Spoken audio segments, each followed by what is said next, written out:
circus mind that's running wild.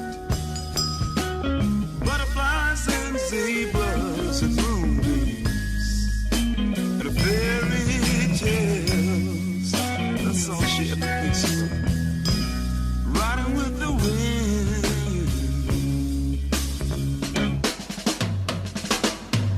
When I'm sad, she comes to me with 1,000 smiles.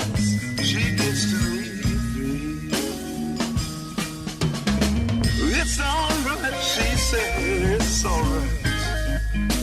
Take anything you want from me. Take that. Anything.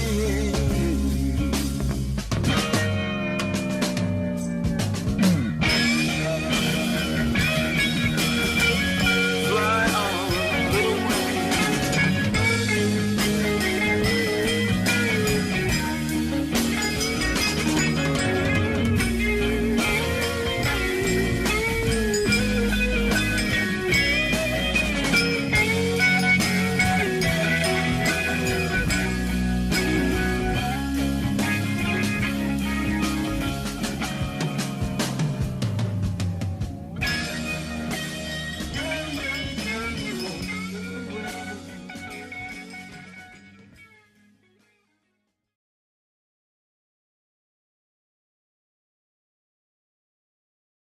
Stingrays. A common dweller of coastal and shallow regions, these cloaked creatures spend nearly all of their lives patiently on the seafloor. Like their shark relatives, stingrays use electrical sensors, also called ampullae of Lorenzini, to detect the natural electrical charges of potential prey. They have jaw teeth, which enables them to crush their preferred food, this generally being animals in the bivalvia class. Some of these animals include clams, oysters, and mussels. They also have a serrated and venomous tail which can inflict extreme pain and in certain cases death among humans and fish. What makes them especially interesting and dangerous, however, is their ability to camouflage themselves in the sand. The southern stingray is categorized as a benthic organism. This means that it is found in the lowest regions of its habitat. Most benthic fish utilize color shading, a type of camouflage that resembles the colors of the sea floor. This, coupled with their tendencies to submerge themselves in the sand, make them adept at hunting and remaining hidden. Camouflage isn't specific to stingrays. This method of survival is one of the most prominent in the underwater animal kingdom.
Countless fish have adapted to their environment, using it to their advantage. However, this isn't the only type of camouflage. Certain fish, such as animals in the squirrelfish family, have adapted in a different sort of way. What makes this fish different is that they are red.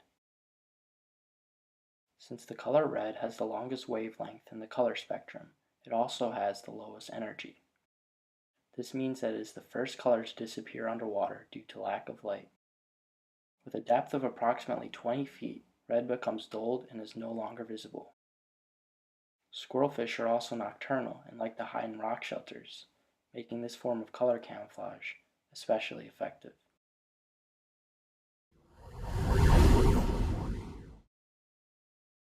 Other fish, such as the four-eyed butterfly fish, don't utilize color or environmental camouflage, but instead use a form of distraction to confuse and avert predators. This being the black spot or fake eye located near their tail. In moments of danger, this fake eye will often disorient and confuse the predator, making it think that the fish is fleeing or swimming in the opposite direction. And in instances where the butterfly fish isn't able to escape, an attack to the lower part of the body is in most cases far less severe than would be where its real eyes are.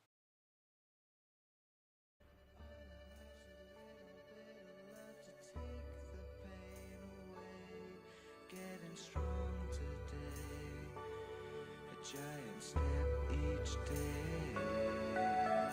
All I want in life's a little bit of love to take the pain away. Getting strong today.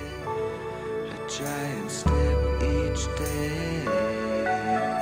All I want in life's a little bit of love to take the pain away. Getting strong today. A giant step.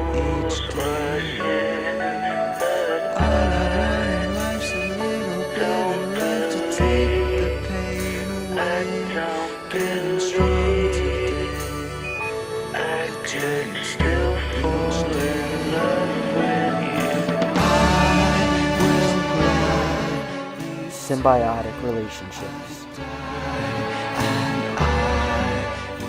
One of the cornerstones of coral reef life. In order to survive in the ever so rugged reef habitat, fish need to work together and depend on one another. This type of codependence is called symbiosis. The most common example of this is schooling. It is estimated that 80% of fish will school sometime in their life. This is because when fish school, their increased numbers provide some safety from predators, as oftentimes the predator has a harder time of singling out one of the fish.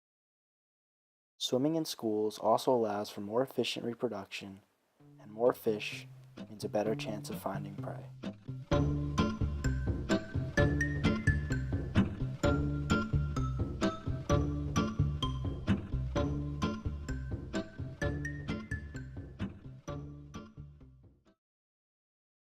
Schooling can be seen with all types of fish, and many times if a fish isn't in a school, it will be swimming with a partner. This is favorable for fish because it allows for a more comprehensive outlook on a territory. Although it is hard to precisely determine, it is thought that certain fish will pair up and even form monogamous relationships. This can be seen with certain types of butterfly fish and rabbitfish. Apart from schooling, fish will also frequently rely on each other for hygiene. Cleaner wrasses will oftentimes eat off dead skin and unwanted organisms off of other fish. This is an example of a mutualistic symbiotic interaction, since both fish in the scenario benefit off of each other. Other cleaning organisms, such as the remora, act in a very similar way. The only real distinction being that remoras will stay with the organism, whereas cleaner wrasses normally set up cleaning stations, where fish will come to them. Remoras are most commonly seen with sharks, but can be seen with other animals too. There is certainly no shortage of mutualistic relationships on coral reefs, damselfish farming being one of the more unusual adaptations out there. Damselfish will farm their preferred algae, protecting it from other harmful invasive species. Although the damselfish will eventually consume their farmed algae, this relationship is still beneficial for both species, as the algae is able to survive for longer. Clownfish also rely on a similar territorial method of survival. They have formed a bond with sea anemones. Sea anemones provide clownfish with protection as they have nematocysts, or little stingers, which ward off predators. In turn, the clownfish is able to provide the anemone with nutrients in the form of waste, with cleanings, and by chasing away other fish.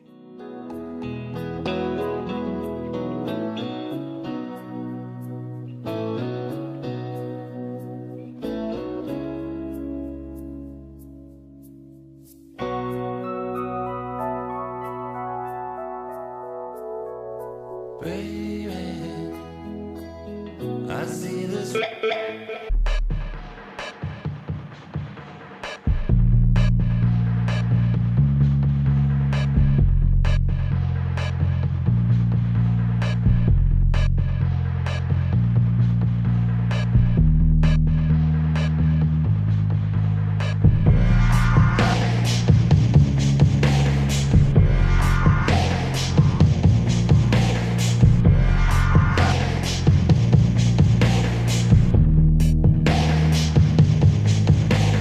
There's a man that lived next door.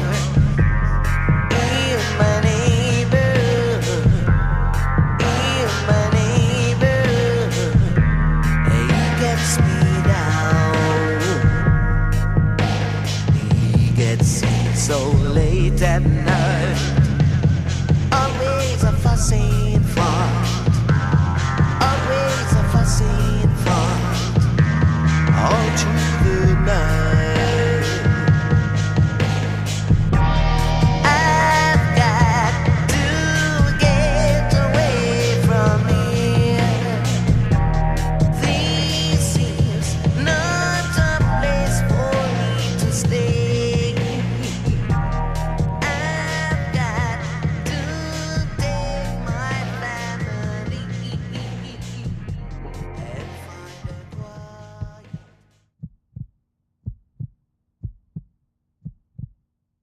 Hunting, just like in the terrestrial world, is unique and specialized.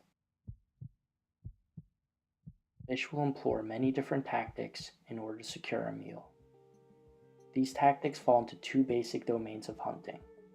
There are benthic fish, like the stingray, which reside on the sea floor, and there are pelagic fish, which predominantly reside in the region between the shore and the sand, more commonly referred to as the water column. Most benthic fish, however, are not like the flat camouflaged stingray. The ocean is, in fact, filled with these creatures.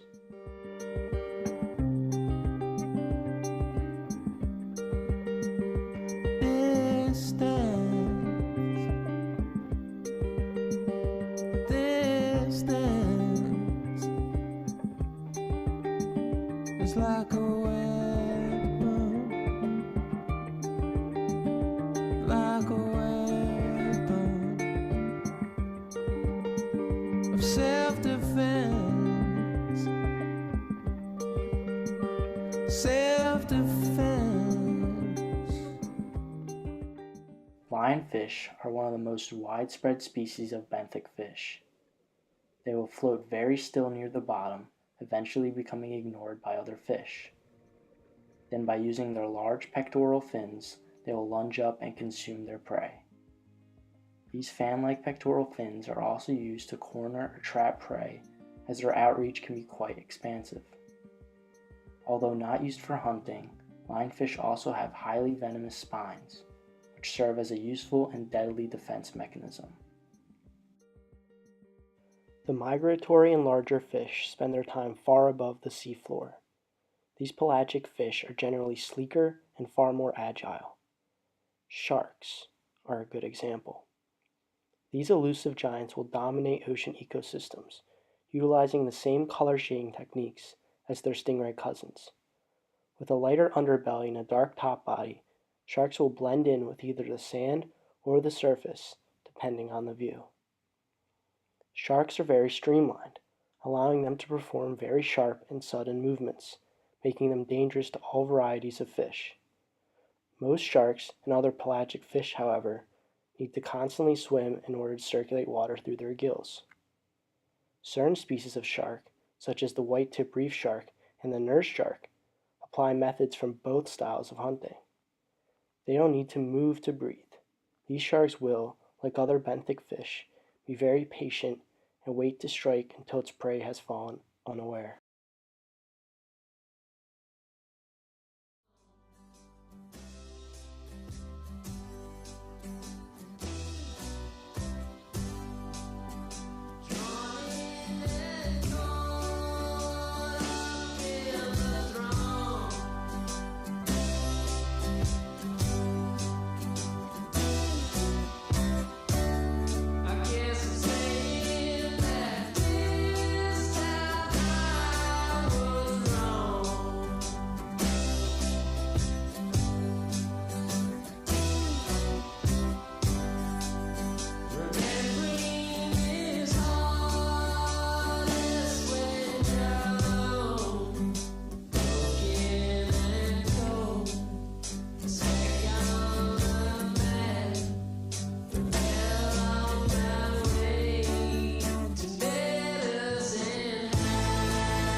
Coral bleaching and reef destruction has hit an all-time high.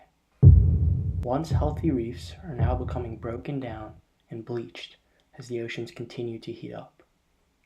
When water temperature rises, the algae that sustains and gives the coral its color leaves, leaving behind only a bleached skeleton. Once beautiful corals and reef habitats are being wiped from the ocean. It is estimated that 1/5 of our corals have already been lost, and it is predicted that another 35% of them will die within the next 10 to 40 years. There is hope, however. Marine conservation efforts have been increasing. Thanks to coral restoration groups that plant and create coral nurseries, there is a future in sight where coral reefs are once again thriving. And it's up to you and our generation to do something about it. I hope that by watching this movie, you not only learn interesting information about aquatic life, but also got to realize some of its beauty. Beauty that's hidden from the world, under the ocean where most people might never go. And if our generation isn't the one to step up, future generations will never see a coral reef and all the graceful and magnificent fish along with it. Collectively, we can and will make a difference. The little fishies are counting on us.